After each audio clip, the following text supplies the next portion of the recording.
네, 오늘날 전 세계에서 가장 많이 사용하는 말의 5위는 스페인 말입니다. 5억 4,800만 명이 사용합니다. 네 번째로 많이 사용하는 말은 힌디, 인도 말이 되겠습니다. 6억 200만 명이 사용하고요. 세 번째로 많이 사용하는 말은 표준 북경 중국말입니다. 11억 명이 사용하는 말입니다. 세계에서 가장 많이 사용하는 말의 2위는 영어 말입니다. 15억 명이 전 세계에 사용합니다. 그렇다면 1위는 어떤 말일까요? 거짓말이 되겠습니다. 전 세계 80억이 다 사용하고요. 믿지고 파는 거라고 하고 빨리 죽어야지라는 말을 하십니다. 우리는 수많은 거짓말을 하면서 인생을 살아갈 때가 있습니다. 지금까지 우리는 사도행전을 통해서 1장부터 4장까지 정말 은혜로운 이야기를 우리는 살펴봤습니다. 주님 승천하셨고 또한 오순절 성령이 강림하시고 성도들을 많은 사람이 은혜를 받아 박해를 이겨나며 복음을 전파했습니다. 모든 것을 함께 나누는, 그래서 자기 것을 자기 소유라고 하지 않는 아름다운 공동체의 모습도 봤습니다. 모든 것을 팔아 하나님의 일에 전적으로 헌신하며 사도들의 발 앞에 놨던 바나바의 헌신까지도 살펴봤습니다. 우리는 이런 은혜로운 기록들 가운데 오늘 이제 저희들은 아주 슬픈 이야기 하나가 본문 속에서 기록이 되어 있는 것을 보게 됩니다. 바로 아나니아와 삽비라의 거짓으로 말미암아 이 부부의 죽음에 대한 기사가 나옵니다. 1절부터 3절까지 보면 아나니아라 하는 사람이 그의 아내 삽비라와 더불어 소유를 팔아 그 값에서 얼마를 감추매 그 아내도 알더라. 얼마만 가져다가 사도들의 발 앞에 두니 베드로가 이르되 아나니아야 어찌하여 사탄이 내 마음에 가득하여 내가 성령을 속이고 땅값 얼마를 감추었느냐라고 합니다. 이들은 초대교회였던 예루살렘 교회의 교인들이었습니다. 교회가 헌금이 필요할 내용이 있었기 때문에 아마 이분들이 가지고 있던 소유를 팔았고 그 소유가 본문을 보니까 땅이었던 것을 알게 됩니다. 그리고 그것을 헌금하면서 상당 부분을 자신들을 위해 남겨두면서 또 상당 부분은 헌금을 합니다. 그런데 문제는 전부를 드린 것처럼 말하면서 헌금했던 것입니다. 그런데 이것이 본문을 읽어보면 이 내용이 하나님을 매우 화나게 하셨던 것입니다. 베드로를 보내사 이 거짓을 책망하시고 아나니와 삽비라의 부부의 목숨을 걷어가시는 그런 기사가 오늘 본문 속에 있습니다. 그래도 이 두 사람이 그 정도 하면 잘한 거 아니겠는가? 그 정도는 있을 수 있는 잘못인데 부분적으로 헌금하는 것도 사실 쉬운 일이 아닌데 그렇다면 그걸 가지고 하나님께서 이 두 사람의 목숨까지 걷어가실 필요가 있을까? 하나님 정말 너무 하신 거 아니야? 하나님 잔인하신 분인가? 이렇게 생각할 수도 있는 내용입니다. 그러나 역사적으로 볼 때 이때 교회는 막 교회의 기초를 놓는 때였습니다. 우리말에 첫 단추를 잘 끼워야 한다는 말이 있습니다. 첫 단추를 잘못 끼면 모든 단추가 제대로 끼워지지 않는 것처럼 그대로 계속해서 잘못되는 경우를 우리는 보게 됩니다. 교회가 세상에서 이제 복음의 빛을 발하기 위해서는 진실한 그리고 순결한 교회가 되어야 하는 순간이었습니다. 그래서 일어난 사건이 바로 오늘 본문의 아나니아와 삽비라의 사건이 됩니다. 이것은 항상 일어날 수 있는 우리 주변에 얼마든지 일어날 수 있는 일일 것입니다. 그러나 이런 죽음은 하나님께서 진리의 또 정직의 터전 위에 하나님의 교회가 세워질 때 이 세상을 향한 하나님의 복음 선포에 책임을 다할 수 있다는 사실을 알려주는 그런 경종의 메시지가 되는 것입니다. 그래서 오늘 이 부정직한 한 부부를 세워 하나님께서 가차없이 다루어 순결한 교회를 사용하신다는 사실을 오늘 보여주는 내용이 오늘 본문이 되는 것입니다. 결국 이런 결과가 어떤 또 교회를 만들었고 또 그 교회는 어떤 일을 얻게 되었는지는 오늘 이 아나니아 삽비라 사건 후에 교회는 상당히 큰 충격을 받았던 것을 보게 됩니다. 아마 성도들은 엄청나게 놀랐습니다. 그래서 5절과 11절에 반복적으로 등장하는 단어가 있습니다. 온 교회와 이 일을 듣는 사람들이 다 크게 두려워하니라. 아나니아 사건도 그렇고 삽비라의 죽음을 통해서도 이 일을 듣는 사람들이 다 크게 두려워했다고 말합니다. 엄청난 충격이었고 거짓말을 했다 생명을 잃었다는 이 사건. 그러나 이후에 13절에 보면 이제 그 믿음의 공동체들이, 교인들이, 믿는 사람들이 백성에게 칭찬을 받기 시작합니다.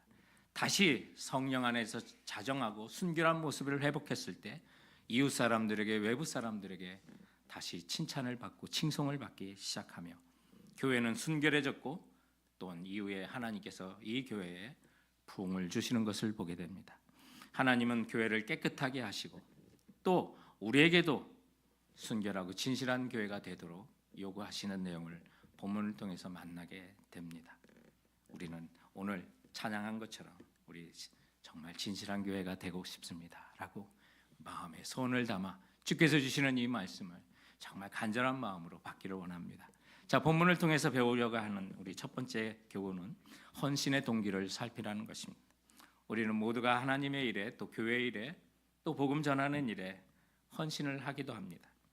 또 교회의 직분을 맡기도 합니다. 그런데 그 직분을 맡고 헌신하는 동기가 무엇인지 한번 생각해 봤으면 합니다. 본문의 아나니와 삽비라는 교회의 필요에 소유를 파는, 땅을 파는 엄청난 결단을 합니다. 그리고 얼마를 하나님께 드립니다. 주님이 교회에 무엇을 드리느냐, 얼마나 드리느냐, 때로는 그것도 중요할 수 있습니다.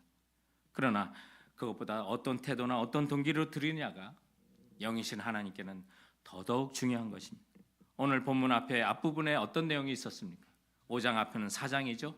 4장의 마지막 부분 37절에는 우리가 지난주 다뤘던 내용이었습니다. 바로 바나바의 헌신이 나옵니다. 모든 것을 팔아 사도들에게 복음 증거를 위하여 그 발 앞에 모든 재산을 내어놓는 그 장면이 우리가 5장 1절 바로 앞에 있는 내용이었습니다.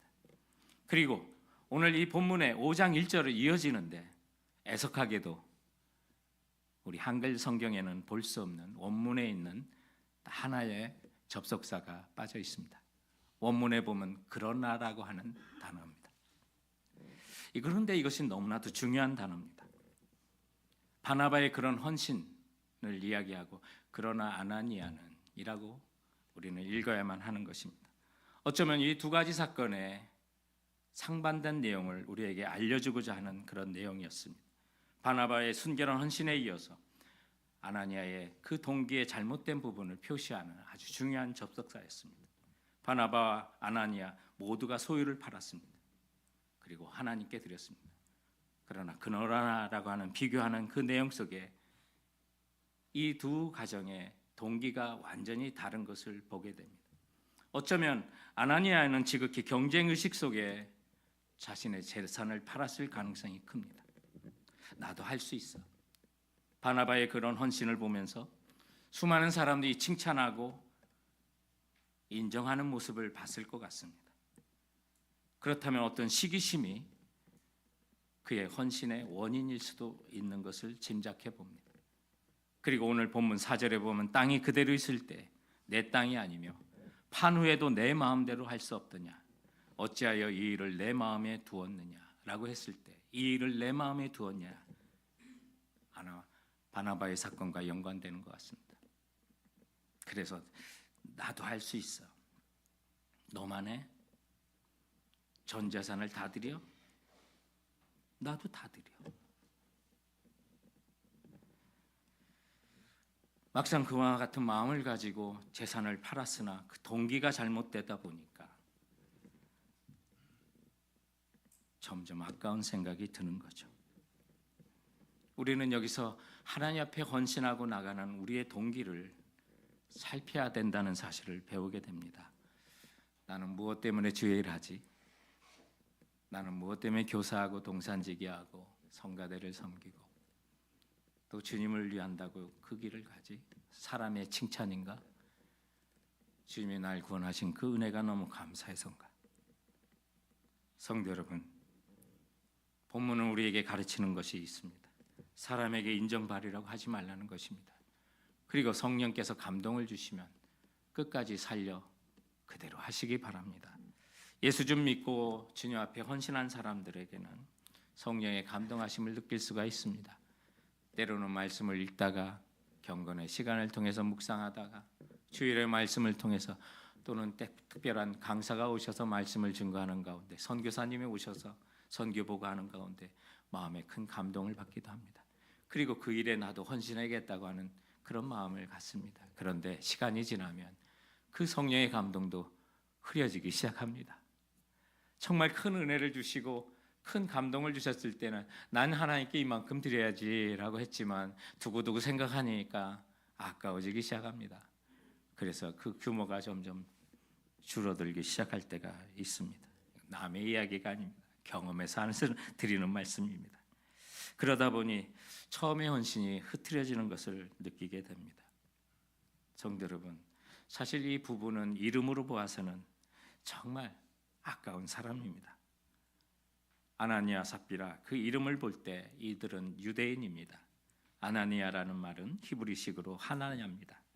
여호와께서 은혜롭게 주셨다라고 하는 뜻을 갖고 있습니다.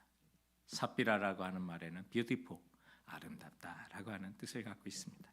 이름만 보면 정말 멋진 부부입니다. 하나님이 은혜를 주신 남편과 아름다운 아내의 결합입니다. 그런데 이름값을 못합니다. 허울 좋은 그 이름만 갖고 있었던 것입니다. 사실 돌아보면 우리는, 사람들이 우리를 가르쳐서 그리스도인이라고 말합니다. 나도 어디 가서 사람들에게 나 그리스도인이야 라고 합니다. 여러분, 엄청난 이름입니다. 우리 이름에 그리스도의 이름이 새겨져 있습니다. 주님의 이름이 우리 안에 담겨져 있는 것입니다. 그렇다면 그 이름값 좀 해야만 하는 것입니다. 여러분, 사람에게 잘 보이려고 하지 마십시오. 경쟁의식으로 주의 일을 하려고 하지도 마십시오. 누구에게도 보이려고 하는 것이 아니라 오직 하나님께 내 헌신을 인정받고 싶다는 마음으로, 순결한 마음으로, 그리고 그리스도의 이름을 빌어 사는 사람으로서 이름값 하는 성도들 되시기 바랍니다. 그래서 성령의 감동 주신 대로 순수한 동기로 주님을 섬겨드리는 우리 성도들 되시길 주님의 이름으로 축원드립니다. 정말 진실한 교회가 되고자 하는데 두 번째로 가르치는 말씀은 거짓을 회복할 기회를 놓치지 말라는 거예요. 하나님께서 정말 우리에게 어떤 회개할 수 있는 기회를 여러 차례 주실 때가 있어요. 도덕적으로나 영적으로 멸망하는 사람들 보면 한 번에 넘어지는 사람 많지 않습니다. 아니요, 못 봤습니다. 하나님께서는 지속적으로 경고를 하시는 것이 있습니다. 가정적으로도, 경제적으로도, 환경적으로도, 말씀으로도 여러 번 사인을 보내주십니다. 근데 완고한 마음을 가지면 그 회복할 기회를 계속 무시합니다. 오늘도 이 본문을 자세히 보면 아나니아와 삽비라가 몇 차례 뉘우칠 수 있는 기회가 있었습니다. 아, 들켰구나. 알고 계시는구나. 정말 섬찟하고 그 자리에 무릎을 꿇어야 되는 순간이 너무나도 많이 있는 것을 보게 됩니다. 3절 볼까요? 베드로가 이르되 아나니아야 어찌하여 사탄이 내 마음에 가득하여. 사탄이 틈탔구나. 알려줬습니다. 그런데 내가 성령을 속이고 땅값 얼마를 감추었느냐. 알고 계셨습니다. 그리고 4절에 보면 판 후에는 내 마음대로 할 수 없더냐라고 말합니다. 그 땅에 있을 때는 사실 그 땅도 내 것이 아니에요. 하나님의 것이지 않았느냐. 근데 그것을 팔았다면 돈을 가졌지? 그러면 그건 네 마음대로 할 수 있는 거 아니냐? 그런데 지금 너 사탄의 유혹을 받고 있는 거 아니냐? 베드로의 입에서 지금 경고가 나갑니다. 그러면서 이어서 너는 사람에게 거짓말한 것이 아니오 하나님께로다라고 말합니다. 짧은 구절 안에서도 아나니아가 지금 사탄에게 쓰임받고 있다는 사실을 알려줬습니다. 일부를 감췄다는 것을 알려줬습니다. 너 마음대로 할 수 있는 건데 그렇게 하지 못하고 있다는 것을, 헌신할 수 있었는데 헌신하지 못하고 있다는 경고가 계속해서 반복해서 나옵니다. 이런 순간에 아나니아가 맞습니다. 제가 하나님 앞에 잘못했습니다. 그랬다면 끝나는 문제였습니다. 너무나도 안타까운 사연이 오늘 본문 속에 새겨져 있습니다. 그 안에 삽비라의 경우는 어떻습니까? 7절과 8절에 보니까 3시간이 지나서 그 아내가 그 일어난 일을 알지 못하고 들어오니 베드로가 이르되 그 땅 판값이 이것이냐 내게 말하라. 기회가 찾아왔습니다. 그런데 삽비라의 대답이 뭡니까? 이르되 예 이것뿐이라 하더라. 그녀는 이렇게 기회를 놓칩니다. 이 순간에 전부가 아닙니다. 용서해 주세요. 그녀에 있었던 양심의 음성 그리고 성령의 음성을 들었다면 얼마나 좋았을까 생각이 듭니다. 그런데 이 순간에도 그녀는 예, 이것이 전부입니다 라고 말합니다. 그것이 그녀의 입에서 나온 마지막 음성이었습니다. 성도 여러분, 본문같이 하나님은 우리에게도 회개할 수 있는 기회를 여러 번 반복해서 주신다는 것입니다. 그때 회개의 기회를 놓치지 말아야만 합니다.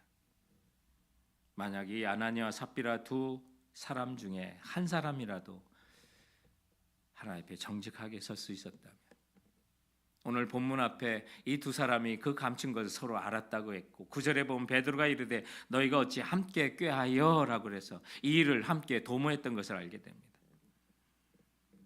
한 사람이라도 그 일을 말리는 경건한 사람이 있었다면 이 부분은 이렇게 멸망하지 않았을 것인데, 철이 철을 날카롭게 한다고 하지 않습니까?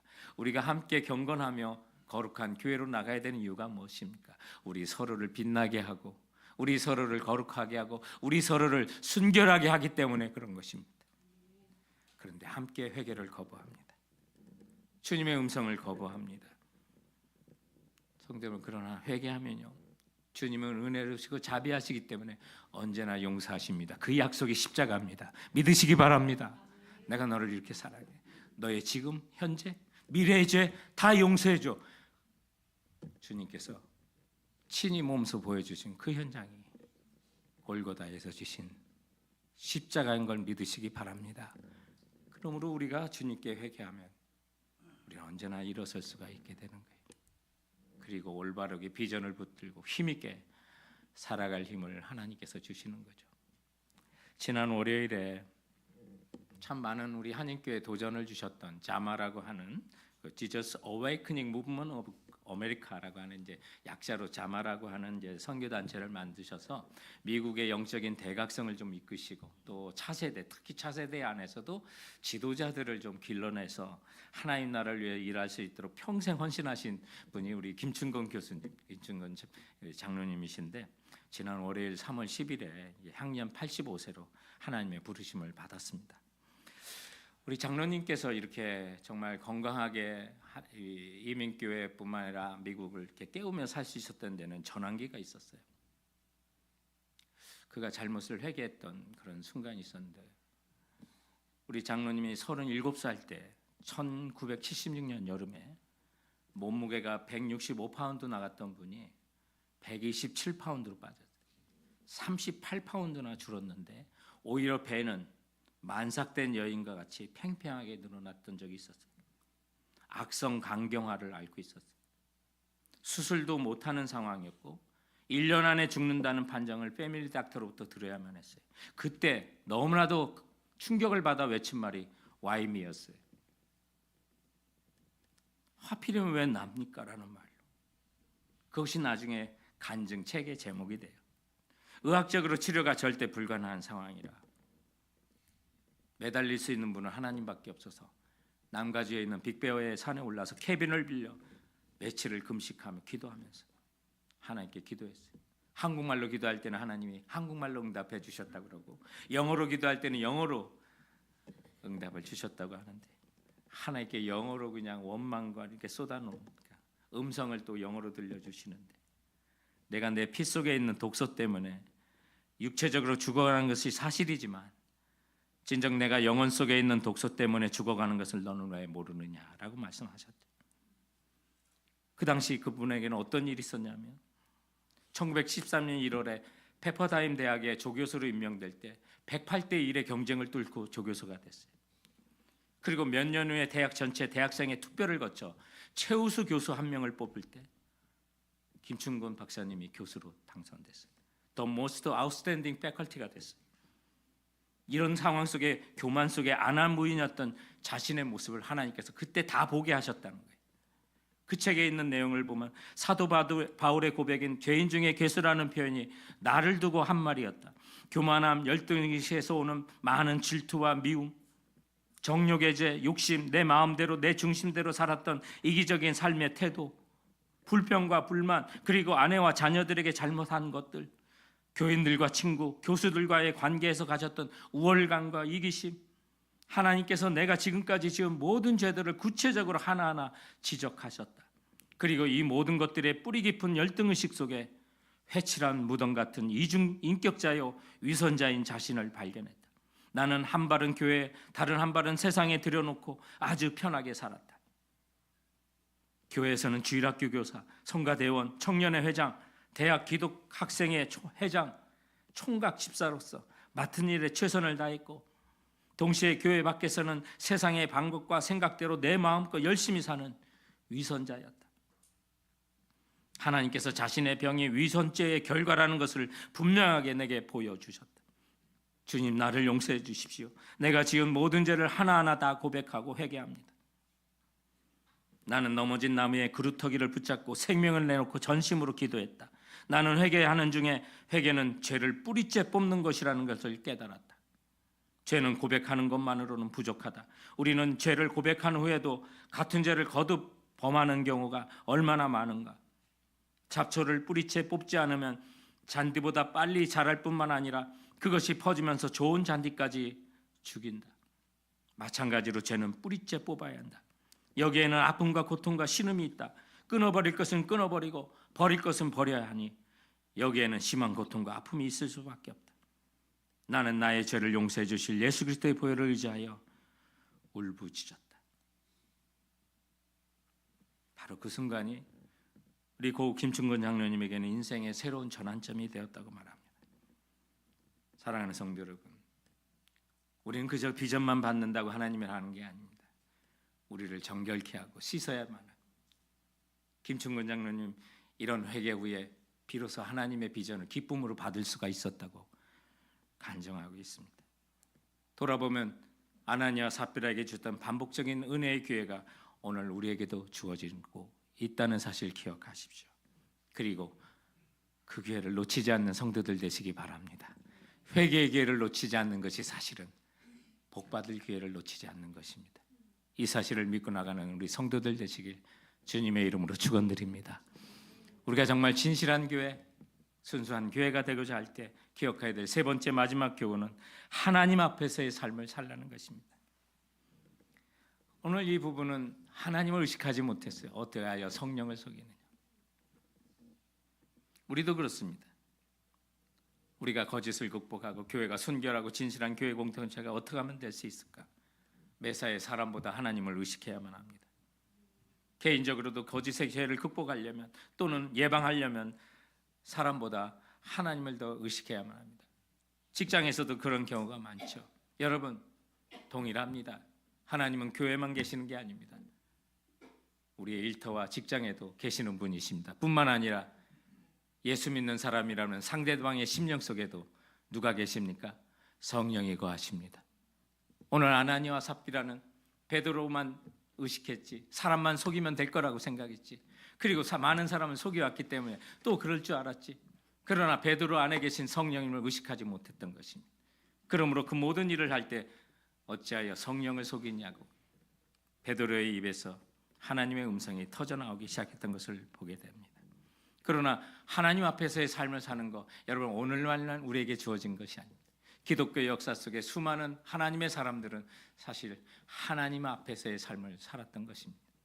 이것으로 나온 말이 코람 데오라고 하는 말입니다. 라틴어의 말입니다. 로마의 성전에서 쓰는 말인데, 코람 뭐뭐 앞에서, 데오, 데오스, 신 하나님이란 뜻을 갖고 있습니다. 한문으로는 신전의식, 우리 한글로는 하나님 앞에서 또는 하나님 임재에서라는 말로 번역할 수 있는 것입니다. 이것은 하나님 앞에서 하나님 권위에서 하나님의 영광을 위해 살아가려고 하는 신학 사상으로 정의를 내리는 단어가 됩니다. 성도 여러분, 사람은 속일 수 있습니다. 그러나 아나니아와 삽비라 속일 수 없었던 성령님, 우리도 속일 수 없다는 사실 기억하십시오.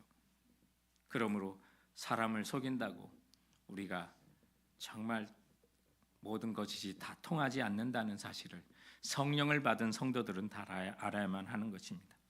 그러므로 우리의 일생이 정말 진실하려면, 우리 교회가 순수해지려면 성도 여러분, 여러분이 정말 성령 앞에서 사시기 바랍니다. 하나님 앞에서 사시기 바랍니다. 그렇게 우리가 일상에서 살아갈 때 우리는 백성들에게 칭찬받을 것이요, 교회 또한 여러분을 통해서 칭송받게 되고 하나님께서 인도하시는 부흥의 길로 우리도 나아갈 수가 있게 된다는 사실입니다. 항상 하나님 앞에 서십시오. 여러분, 고 김충곤 장로님이 하나님 앞에서는 그 결단을 잃지 않았던 몸에 흔적이 있다는 사실 아십니까? 그것은 코스염이었습니다. 장로님이 이 사건 뒤로 코스염을 기르기 시작했습니다. 빅베어에서 하나님과 사생결단으로 용서를 구하고 회개했을 때 그에게 그 기도 기간에 길렀던 코스염을 그때부터 깎지 않았습니다. 사모님이 말렸답니다. 보기 싫으니까 깎으라고. 딸도 말렸답니다. 온 가족이 말렸답니다.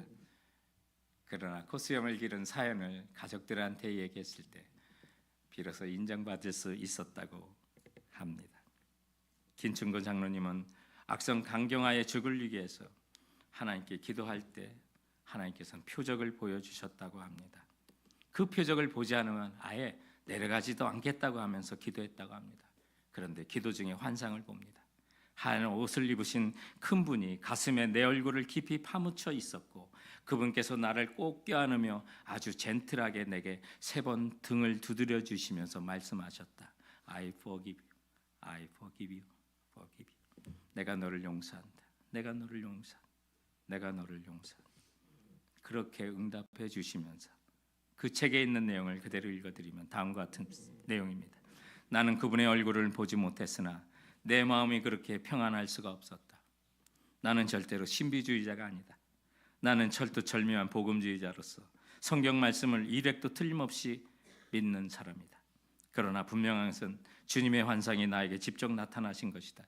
그날 1977년 6월 24일 내 인생에서 BC와 AD로 나눠지는 분수령이 되었다.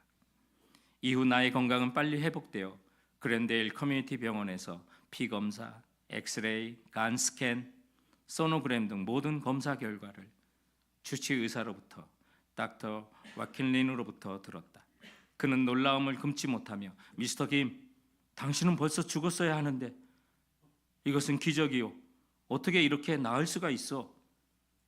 나는 It's a long story라고 대답한 후에 그동안에 주님께서 하신 일을 알렸다. 그도 또한 기독교인이었기에 이 일에 대한 함께 증인이 되어 주었다.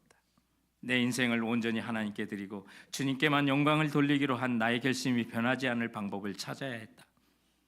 나는 코스염을 남겨두기로 했다. 나는 매일 아침 하루 일과를 시작하기 전에 반드시 거울 앞에서 준비한다. 그럴 때마다 거울에 비친 코스염을 보면서 하나님의 은혜를 배반하고 살지는 않는지, 주님이 받아야 할 영광을 내가 받는다는 생각이 들 때마다 나는 코스염을 어루만지며 즉시 회개하고 다시 한번 하나님의 은혜에 감사하며 겸손히 충성할 것을 다짐한다. 하나님 정말 사랑합니다. 경배합니다. 찬양합니다. 영광을 받으소서. 우리 장로님은 날마다 거울 앞에 서야 했기 때문에 그 코스염을 보면서 자신의 주님을 향한 동기를 살피는 일을 매일같이 하였답니다. 그것이 장로님이 돌아가시는 순간까지 코스염을 깎지 않은 그런 이유가 되는 것입니다.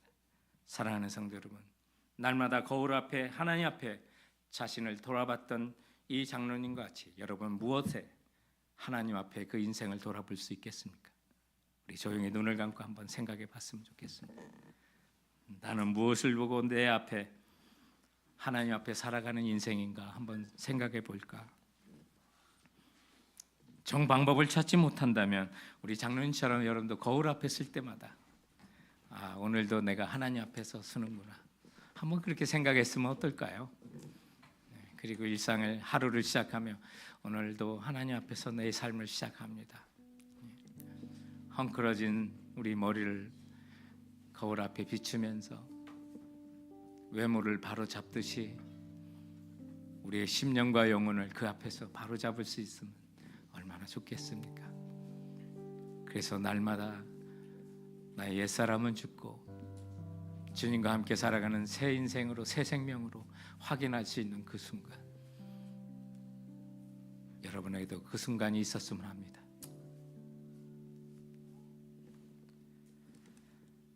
또한 순수하고 진실한 성도들이 모인 우리 교회가 진실한 교회가 되게 해주세요. 하나님 기뻐하시는 리더들부터 하나님 기뻐하시는 교회, 하나님 기뻐하는 그런 교회가 되게 해주세요.